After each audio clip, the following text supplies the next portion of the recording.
Hey guys, my name is Mukshud EasternMed. I am a general studies student here. When I transfer, I plan to major in molecular biology and biochemistry and be on the pre-med path. So my topic was Eastern medicine and how it's converging with Western medicine and how that's the future of medicine. I got to this project, I came across this idea when my lab hosted a talk for the Yale undergraduates from a professor at the medical school who is actually the chair for the Globalization of Chinese Medicine Committee at Yale, and his presentation on how Eastern medicine is converging with Western medicine inspired me to look into it as well. So why should we care about medicine? Well, for one, disease. Disease is awful. You know, some of the leading killers in America right now are heart disease, cancer, Alzheimer's, and diabetes. The commonality between all these diseases is that there is a huge genetic component to these illnesses. Not only that, but there is an environmental aspect, meaning that a lot of these disorders and illnesses arise from eating habits, sleeping habits, what you come in contact to in daily life.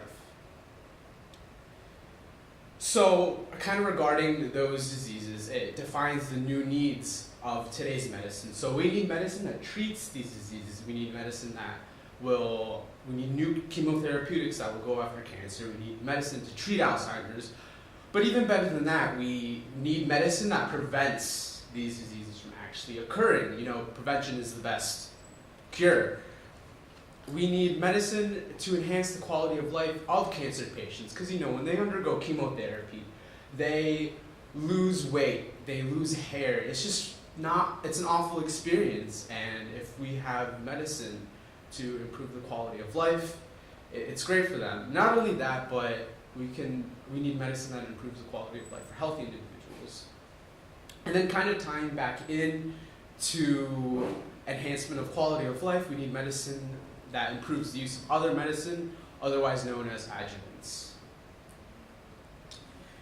So we use Western medicine in the Western Hemisphere. So what is Western medicine? It is medicine that is formulated to more often treat infectious disease. It has a reductionist approach, meaning that it kind of treats disease as like it's one entity, one pathogenic bacteria, one something that's causing the disorder. Some examples are antibiotics, vaccines, and antidepressants. So one thing that antidepressants kind of highlight is that while they work, and for someone who's depressed, giving them an antidepressant will help them in most cases, it doesn't actually cure the disease. It doesn't actually cure their symptoms. When you take it away, usually the patients become symptomatic again, and we want cures that actually get rid of something like depression.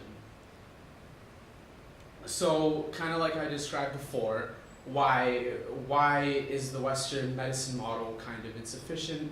Not all illnesses are infectious. There is a huge genetic component to diabetes, to cancer, to Alzheimer's, these diseases that are currently affecting society right now. And this is kind of where Eastern medicine comes in. Eastern medicine is herbal-based medicine. It focuses on holistic wellness rather than one specific bacteria causing the disorder. Not only is it herbal-based medicine, but it's meditation and yoga. It generally wants to improve the whole quality of life. So what is herbal-based medicine?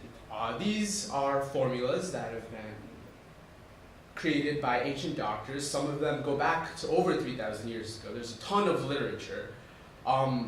They tend to have a polychemical approach, meaning that these multiple herbs have different active compounds in the plants, and they all act together synergistically to improve each other.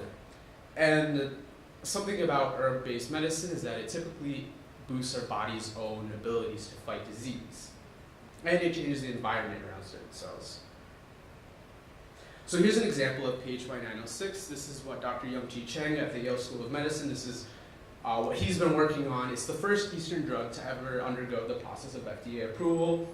He found that when used in conjunction with liver cancer chemotherapy, it almost clears all the liver cells. it promotes faster recovery of patients, it improves the quality of life, and when they use it with radiation, in conjunction with radiation therapy, their cells tend to recover faster. And as you can see here, it's composed of 4 herbs. Each one has its own purpose in the formula. And the thing about these herbs is that they're common. They're commonly used in China. You know, someone from China could easily go into their spice cabinet and get these herbs.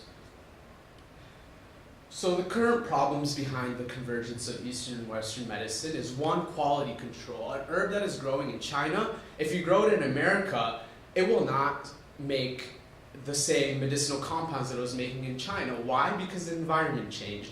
And the stimulus in the environment that was in China, maybe it was a bacteria, is no longer present in America or in the lab, wherever you decide to grow it. So the next problem is proving how these medicines actually work. The FDA is not going to approve a medicine that you have no idea how it works, you just know that it works. And how Yang-Chi Cheng is getting around this problem is he has a line of cells, each with different mutations and different pathways. And if you know that a drug is working against a medicine that doesn't have a mutation in a pathway, but then you use it against a cell line, a cancer cell line that has a certain mutation and no longer works, you can deduce that this medicine is working on that pathway. So here are some more examples of drugs that come from plants. This is Taxol. It's a potent chemotherapeutic drug. It comes from the Pacific yew plant. Fun fact, we need 3 100-year-old trees to create enough chemotherapy for 1 patient. Here's another common example, aspirin. It comes from salicylic acid, which is a common compound found in plants. Salicylic acid can be used on your face. Aspirin is used as a pain medicine. L-Dopa, it's a medicine used for the treatment of Parkinson's, originally isolated from the bean Mucuna pruriens. And unfortunately, we don't need to actually get it from the bean anymore because it's a pretty relatively simple chemical structure. Here's another example, quinine. It comes from the cinchona plant. It's a very important anti-malarial drug. You know, in Africa and other Eastern countries, malaria is a huge problem. Another example of a drug that comes from a plant, it's called galantamine, which comes from the Caucasian sundrop flower. And it's a very good anti-Alzheimer's drug. So for me, future directions is to identify an ancient medicinal formula this summer. I plan to work more on this research, actually read the literature and find something that I can work on when I transfer. And I met with Yang-Chi Cheng a couple weeks ago. He wanted to join his lab for this summer, however, his lab was full, but he said that he would be willing to collaborate with me wherever I transferred to. And then finally, I need to receive training on working with mammalian cells. That's it.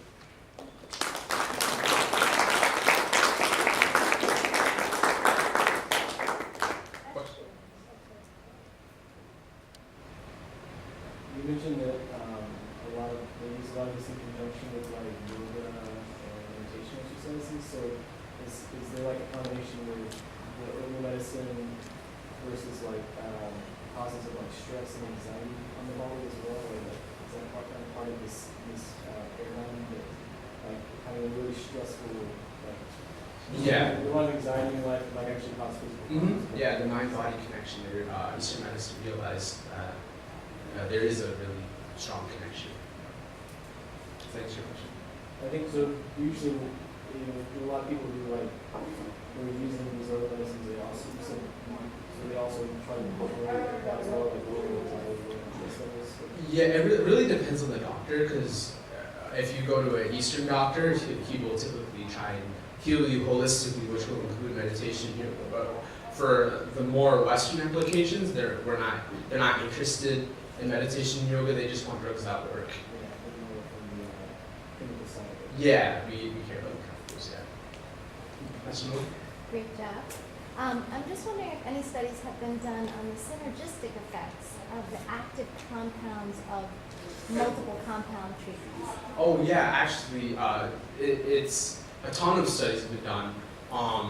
Yongqi Cheng, he did his pH by 906 formula. Each herb has its role. One of them is like a main compound. One reduces the toxic side effects. One unites all of the drugs together, and then one it serves some other role. Does that answer your question? Yeah, absolutely.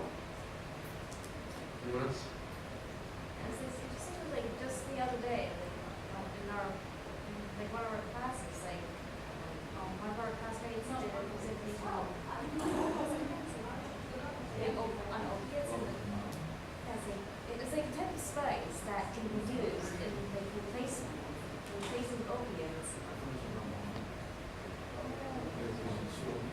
It's like a type of it's a type of Turmeric, spice. cumin.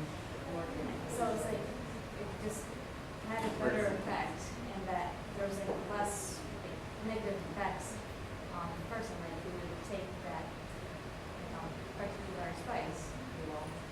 It's just interesting learning a little bit more like the medicinal, herbal medicines.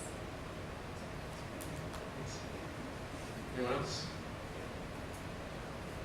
I know in the West, a lot of Eastern medicine is still often considered really taboo. They're kind of like,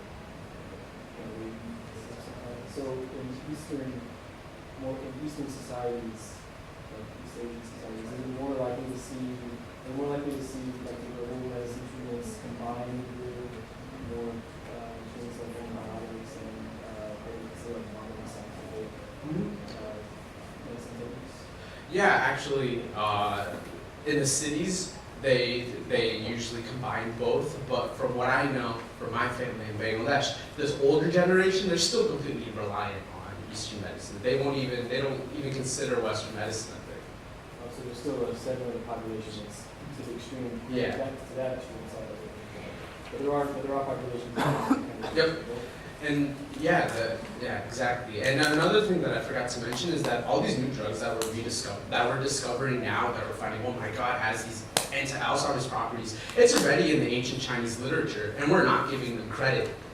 So we're basically rediscovering a wheel of medicines that have already been characterized for their properties. We're just ignorant in a sense. Okay. Thank you. Would you like to transition to your